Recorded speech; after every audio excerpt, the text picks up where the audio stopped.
I'm Judith Covington. I'm going to be keeping us on schedule.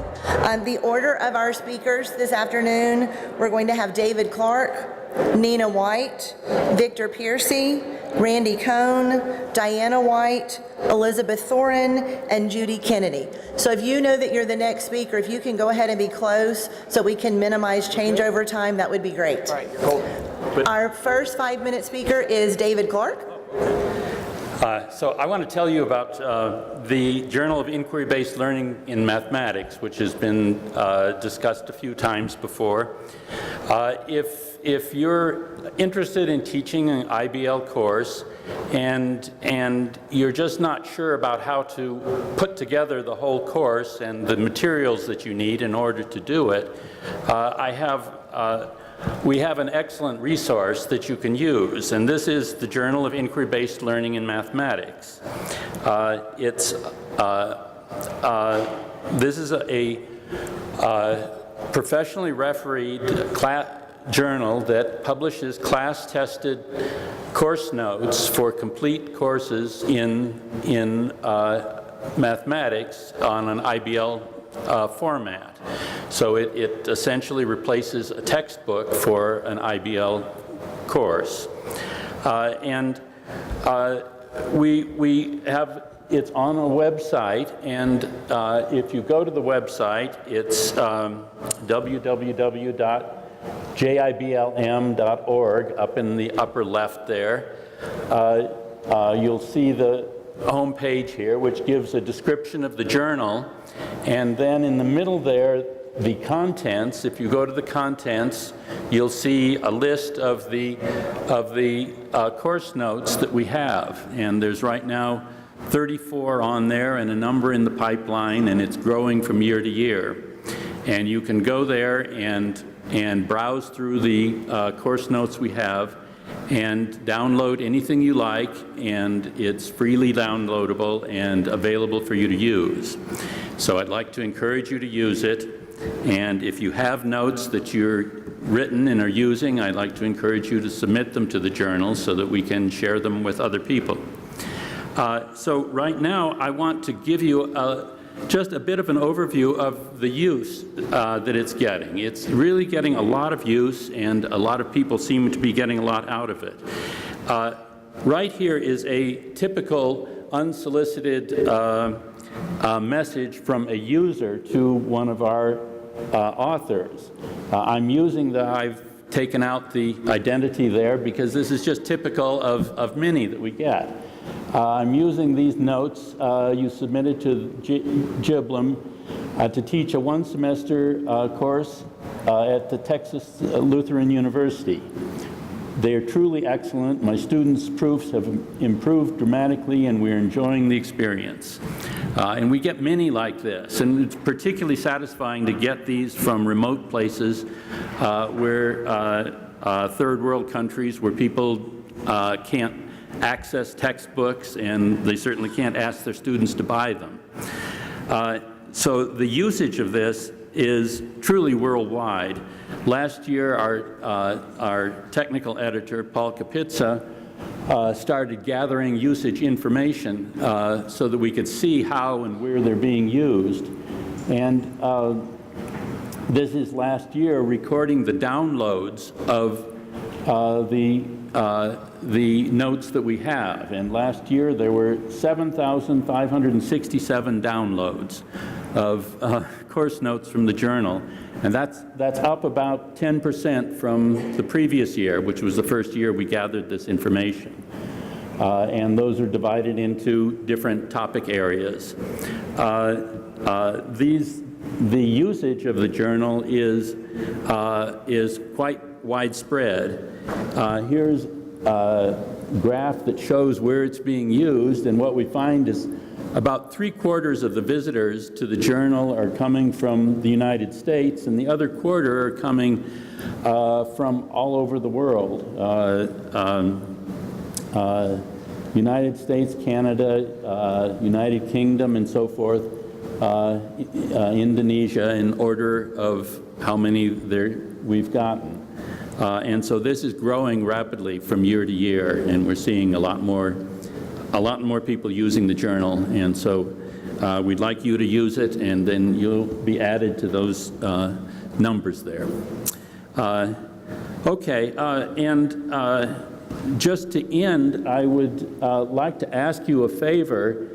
If you use the journal, we would very much appreciate if you would click on that green box right below Journal Overview and fill out a very short survey that will help us to better serve you by finding out what you need and what you'd like. Okay, thank you.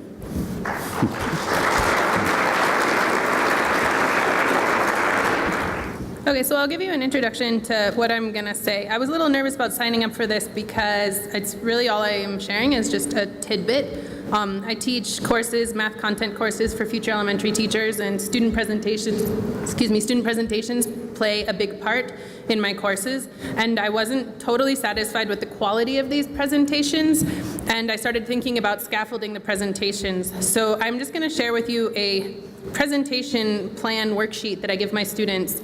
And what it is all of my students have to prepare a presentation. And these aren't formal presentations. It's not like an end of semester project or something like this. They come in with these every Monday. And what this has done for me is a few things.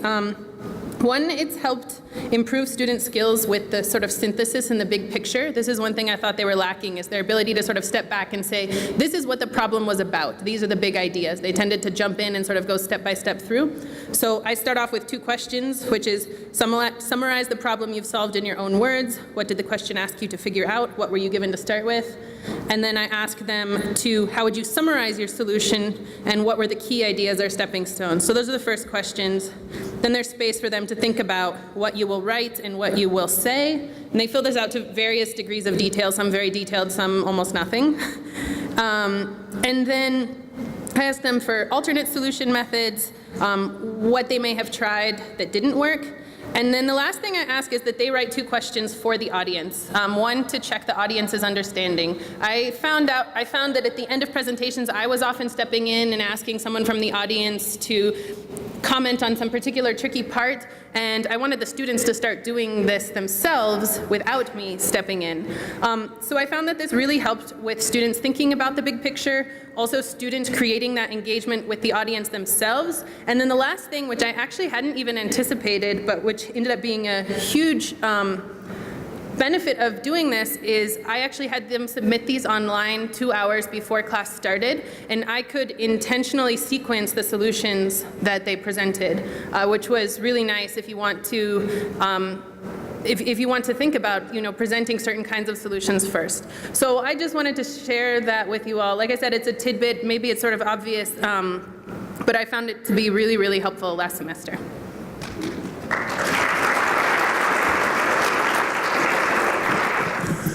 Hello, I'm Victor Piercy. I'm from Ferris State University, and I have more of a 5-minute question, so more than a talk. And by that, I don't mean I'm going to spend 5 minutes saying a question. I mean, I'm going to ask you guys a question, and I'm hoping to get you guys to respond at the microphones. So a few months ago, some of us had a conversation via email about putting together an IBL Sigma. And the question I have for you is, well, I have 2 questions. You can answer either or both. Do you think this is a good idea? And the other question is, what would an IBL Sigma add to our community that is distinct from the other organizations like the AIBL? So. Okay, this question came up from 2 members at my table. What is a Sigma? Thank you for asking. A Sigma is a special interest group of the Mathematical Association of America. So the way it works is, if you want to be a member of a Sigma, you pay $15 on top of your membership, and you're in that Sigma, and they have newsletters, they sponsor talks at the joint meetings and at math fests, and do things of that nature. So you want answers to this question, right? What Yes. would we provide that? I think one thing, so I'm a big part of the Math Teacher Circle community, and we found that having a Sigma on Math Circles, separate and distinct from the other pre-existing organizations, has actually had a pretty big impact. It opens up the door to the entire MAA audience. Every professional mathematician has essentially heard of the MAA, whereas they may not be familiar with this group. And so it's another entry point and another familiarity mechanism, is one short answer. It also, I think, from a logistical standpoint, guarantees certain access to sessions and so forth through the MAA at the biannual, at the 2 meetings per year. So that'd be my answer. Thank you. Hi, I'm John Selden. It seems to me that, especially at the joint meetings, it would be a very good idea to have something like a Sigma for this, because the only thing I can think of that's a particular place where this stuff might go would be into the research organization. There's a math ed research organization, but that's not quite the right place, because you might not want to do things in the same way as the research people would have to do in order to get stuff published. So there's lots of stuff you could say, or I could say anyway, that I would like, you know, if there were a Sigma, it seems like it'd be a good idea. Annie Selden. We have about 200 or so people here who already know about IBL, and if you got into sessions at the joint meetings, which is not guaranteed just because you're a Sigma, you have to apply, but it gives you a little clout, and that way you would have a much bigger audience. I know EAF always has a table at the exhibits, but that's not the same. And I think sessions would be good, because the people come to those sessions may then later come to this conference or go to the academy or et cetera. Thank you. Linda Brady with MAA. I just wanted to add to what you said about the membership dues.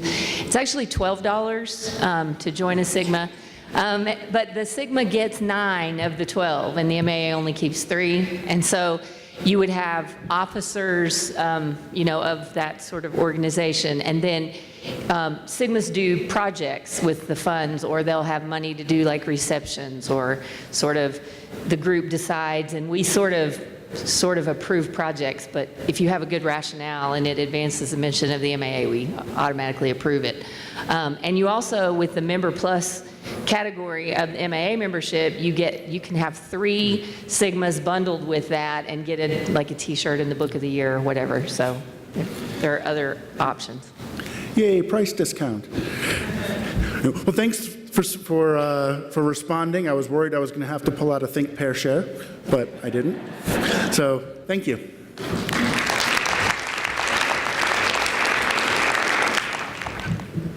Hi, Randy Cohn, Planet Earth. I wanted to report out on some community efforts that are involved here, have evolved here over the last day. But in doing that, it's, for me, a thing about thinking about community. So when I was in 11th grade, I had this British literature teacher, and he used to say this thing all the time.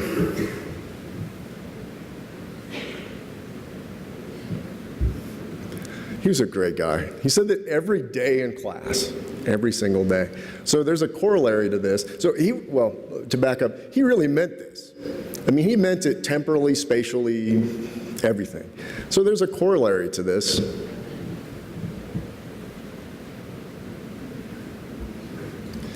And that's what we just did at 2 p.m. today. And I would really like to hear some applause for yourselves, because that's how much you raised to feed the homeless in the area.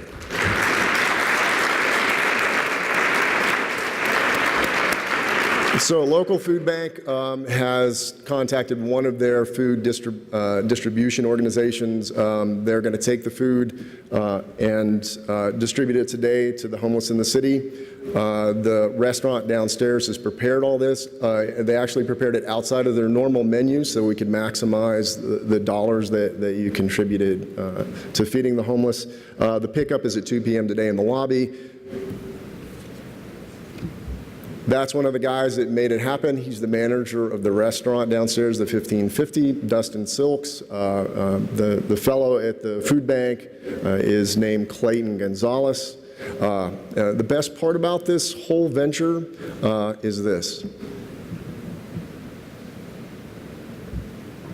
It doesn't stop here.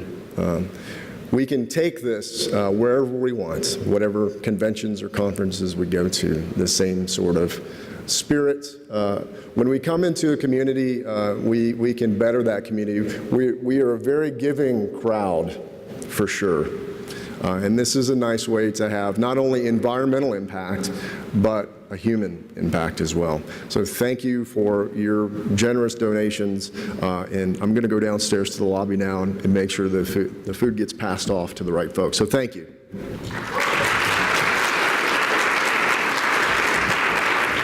Thanks. That's another tough act to follow, perhaps not quite as tough as Mike Starbird, but challenging nonetheless. I'm Diana White. I'm a mathematician and mathematics educator at the University of Colorado, Denver, about a mile down the road. And what I want to talk to you briefly about is the Math Teacher Circle program. How many people here have already heard of that? Wow. That's amazing. That was not the answer 3 or 4 years ago at this conference. It's great to see that that has spread so much.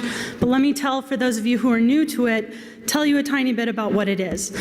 So this community does an exceptional job at reaching our own universities and cross-pollinating with each other and so on. One thing we talk about a little bit less is how we reach practicing teachers. And they're a very important audience for this community to connect up with, in my opinion, for a couple reasons. One, we know teachers tend to teach how they were taught, but often many teachers have never had the opportunity to experience how to do mathematics. And this audience, that's what we're all about, is providing that opportunity for other people. And so providing that experience to them is exactly what the Math Teacher Circle program is all about.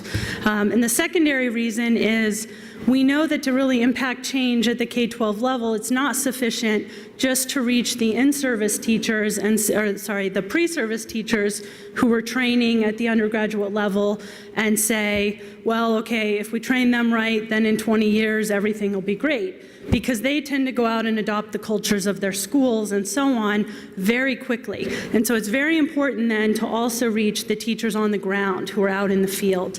And the National Math Teacher Circle program, it began in 2006 with just one math teacher circle that began at the American Institute of Mathematics.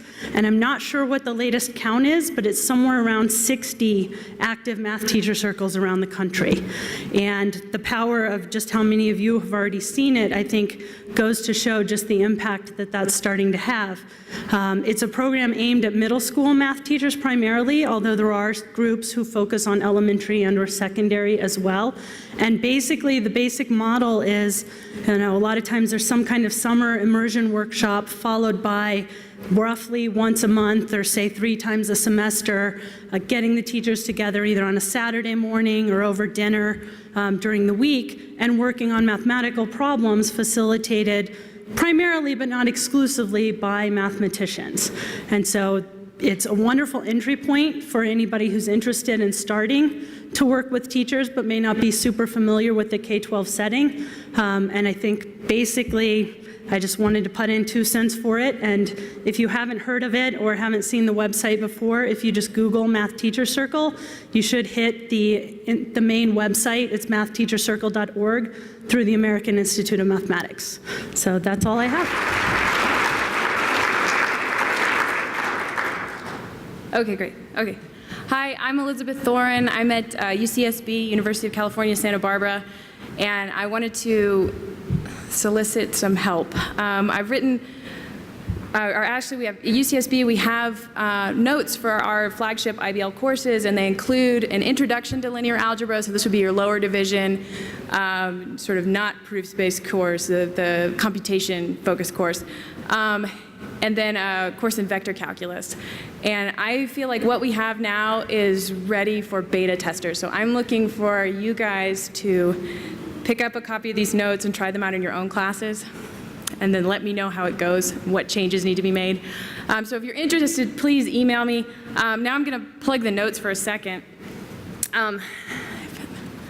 So this is a problem from the vector calculus notes, and what I'm trying to say is it's a different point of view from a lot of the other notes that are out there, and it's been influenced by the work math ed research we've seen for elementary education, math ed research I've seen for college level, and also even some of the stuff that the discovery of the art of mathematics stuff, and then, oh yeah, the fact that I'm using a wiki in my class has sort of readjusted the way that I approach the notes. But this is a sample problem. The real thing I'm trying to do is start with the mathematical idea first. Before we have the notation, before we have the jargon and the definitions, they come after, and I feel like they should be driven by the mathematical ideas. So this is what I'm trying to accomplish with these notes. And this example problem is, suppose you need to find the volume of a bunch of potatoes and you want to program a robot to do your work for you. I mean, this is how I'm introducing volume integrals. Because then the students go, and there's, you know, more specific parameters for this problem, but they go away and they think about how do you cut up a potato, what measurements would you take, and then there's follow-up questions about how would you adjust the accuracy, these kinds of things. And then, you know, before we talk about the notation for integration, before we get into the Riemann sum, we have this potato conversation, and we talk about the virtues and how you would tweak it, and then the Riemann sum notation comes in and it starts to make sense. Like we need that delta t, that's gonna help us, or that delta x or delta y, and it represents the shape of the French fry. So, and then, you know, for the rest of these integrals, they're talking about French fries when they set up the boundaries of integration, and it's really great. And then also in part, this was inspired by a lot of work that some folks have been doing in linear algebra. And out of like San Diego State University, Chris Rasmussen and Megan Warrow at Virginia Tech, I basically found a trail of papers with these really brilliant activities for students that sort of inspired this thing that I wrote. And I've taken all of those linear algebra ideas and I put them into the linear algebra notes, and I took all of the theorems out. And my students conjectured most of the theorems. So these problems were set up so nicely that my students got at the big ideas without me having to tell them the big ideas. So I think that's really powerful, and so I want your help making these notes the kind of thing that we can post to make available to everybody and people can pick up and use. So that's all. If you're interested, there's my email address. Please send me an email. Thank you.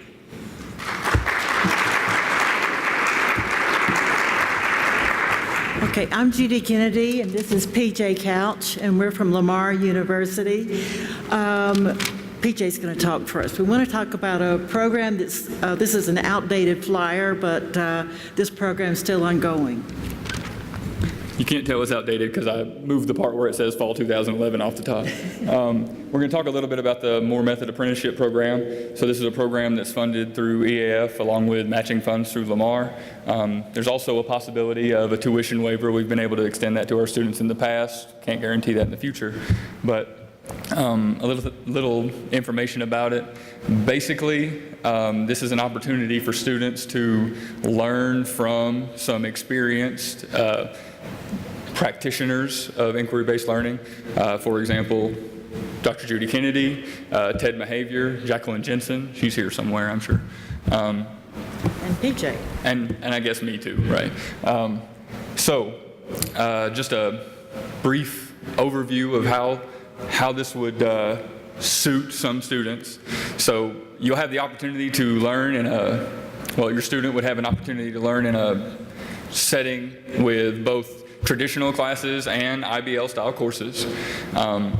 The type of students that would be good candidates would be students who are either someone with not necessarily even a math major, someone who has a strong background in math, say an engineering or computer science major, had strong background and interest in math would be fine. Also, someone who has an interest in teaching, obviously, but maybe just someone who's interested in going on to pursue their PhD, but perhaps they feel they're not ready at this time, or they can't get into the PhD program that they're interested in, and they feel like having a master's first would help them get in. Again, a brief overview of what the student would be expected to do in their first semester. They would essentially act, as mentioned earlier, as a second set of eyes in the classroom. They would assist their mentor teacher. The second semester, they would co-teach with their mentor. In the third semester, they would would effectively have their mentor as a teacher's assistant. And in the fourth semester, they would be free at last. They'd have their own classroom. They can run the show on their own and finish up their thesis, hopefully. There's also a possibility of summer support, and there's $2,000 travel stipend every year, so they have the opportunity to come to conferences like this, also the Texas MAA meetings, those type of things.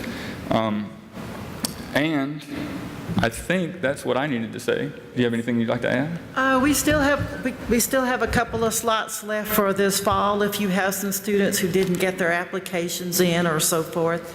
And we'll be taking students next year. So, thank you.